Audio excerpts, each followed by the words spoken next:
talked a lot about the problems with small business lending, and in terms of fintech platforms, there are many fintech platforms. Some of them, from the consumer side, are also active in the small business lending side. But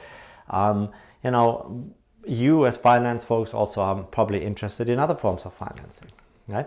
So let's go through them. What else is there? First, there's of course personal credit, right? We know that's the owner basically gives his own corporation a credit, and they use their own funds for it. So there could also be, one case you loan it to the firm, in the other case you actually it's your own equity that you put in. Then you can use external equity, so you can do angels, venture capitalists, and of course then there's public equity later, or you can ask friends and family. So let's talk a little bit about all of these different forms of financing, which are more on the equity side of things. So let's look at the traditional form funding. It starts with usually friends and family. They're angel investors. You can also find individuals that can put money into a firm. These are accredited investors that you can seek funding from. Once you go beyond that stage, you go usually to venture capital firms. Right? So what venture capital firms, what they are effectively is there's a limited partnership that specializes in raising money. People who can become part of this limited partnership or investors in it also are usually accredited investors. And what they do though is they build a fund that then invests in a particular type of entity. Beyond that, there are private equity firms. Now, private equity firms are not unrelated to venture capital. Again, the investors are usually accredited investors. The difference is that private equity usually looks at firms that are, or invests in firms that are a little more mature. All right, now let's look at the Canadian market for this. So you could see venture financing is not unimportant, but it's not major either, right? So there's some, in 2014 there were about 300 deals. In 2019 there were about 470. Total amount raised is about $4.1 billion in 2019. And the deal side is roughly $3.4 million. So it's not small, right? But it's not major, right?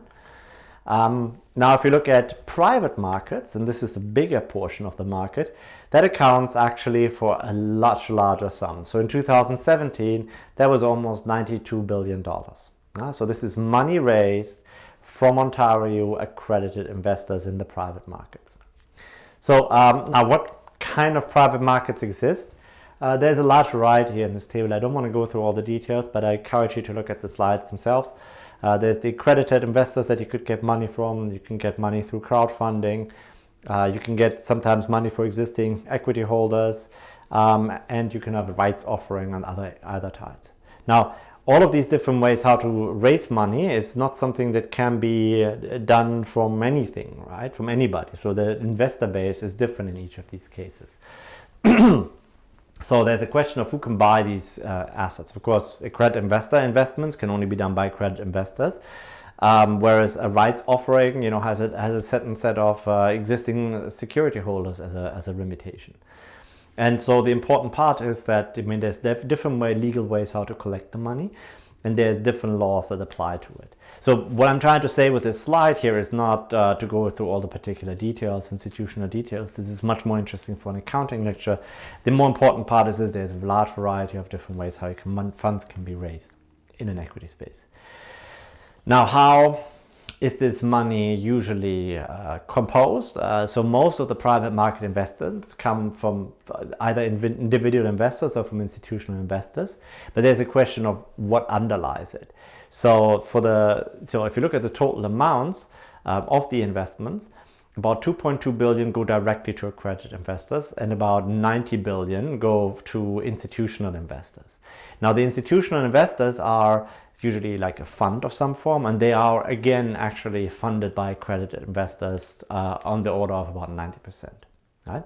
So in other words, accredited investors are standing behind both the direct investment and the institutionally arranged ones. Who raises the money and who asks for the money in Canada? Well, most of it's actually Canadian issuers. And keep in mind, so this is about money being raised from Ontarians. So most of the money comes from Canadian issuers, but there's also the US. The US issuers, actually not the most money. US issuers actually raise more money from Canadians than Canadian issuers, and then there's also some foreign issuers that raise money here. So now, let's put these funds raised in perspective to the IPO market. So just recall that the exempt market raised almost $92 billion in 2019. Well, the public market through IPOs raised only 2.3 billion in 2019. So the vast majority of funds is actually raised from private investors and not from in the public markets. In the US, now the public markets are ailing, so there's clearly an issue here. This graph here shows the number of IPOs and the funds raised in IPOs, and you can see how this is essentially has been declining over years for a while, right? So now, of course, here you see on the very left, you see the IPO craze of the late 1990s, which you have no memory of, but I remember quite vividly. And then you can see that since then there's very little activity in the IPO market. So there's just in 2016 there was only about less than 100 firms went public. That's not a lot. Now there's a question of why do we see this? There's a number of reasons. Oftentimes people rail at regulation being too hard, too difficult. In fact, actually, there was even a time when people thought that the extent of algorithmic trading and competitiveness of trading itself and the lack of liquidity provision in smaller firms was a problem. I think the evidence there is no, that's actually not the point, but there has been actually quite a lot of talk about that part. Now, however, it is quite expensive to go public, and it is also expensive to stay public. You have a lot of reporting requirements to your investors. There's a lot of legal requirements about what you can and cannot do, and so on and so forth. But probably one of the biggest part is that it became easier to stay private.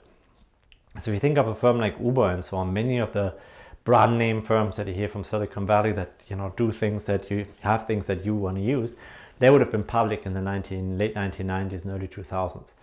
But now, and the reason is because they need the money, right? So you go to public markets because you need to raise funds in order to continue to operate. That's no longer the case. In the US, they changed the law in 2012 with the Jobs Act. And what they did is they raised the number of shareholders that you can have before you have to go public. So if your investor base gets too broad, you have to become a public firm in the sense of you have to apply for, you have to be under all of the regulation that pertains to the public market. So the number went from 500 to 2,000, and that means that you can, if you think about it just loosely, you can stay private basically 4 times as long if you want, loosely speaking, right? And so what that means though is that by the time you hit the public market, also there's a lot less in it for investors, because it's like, the early investors usually in a firm are the ones that benefit the most. And so if the firm has been around for quite a long time, you can argue that the growth and all the opportunities already been taken out. And so when it goes to the public market, it's more of a, just the last ditch part about it. So, for that reason, that also makes it less attractive for investors to actually purchase and buy into an IPO firm. Here's a quick roundup, just to understand also the components and the amount of money. So on the vertical axis, you have the amounts of money raised, and you should think about it as a log scale. So, you start up as a firm, you start up with yourself, you have to have an idea, you may have some co-founders, and you may ask some friends and family for money, but the amount of money raised there is really small. It's like on average $15,000. Then once you go beyond that stage, so you can show that there's something that you have a minimal viable product and so on, then you can go to a seed round for angel investors and the like, and they may give you a little more. That's usually a few $100,000. If you're successful there, if you can bring a product to a marketplace, get a few customers, then at some point you are ready to go to a round A for venture capitalists. Now that's already a completely different ball game, right? So usually the average valuation there is about $4 million, and you receive, so there's a $4 million valuation, and you receive about half of that, and so on and so forth. And then eventually, once venture capitalists are not there to stay in your firm invested forever. They want to exit at some point, and the way they exit is usually, and this is the traditional idea, through a public offering. And once you do that, then there you go. But this whole business about the venture firms and their exit strategies has also changed. There's now venture capitalists for early stage and for later stage. They have a different investor base who seek different types of returns and different levels of security.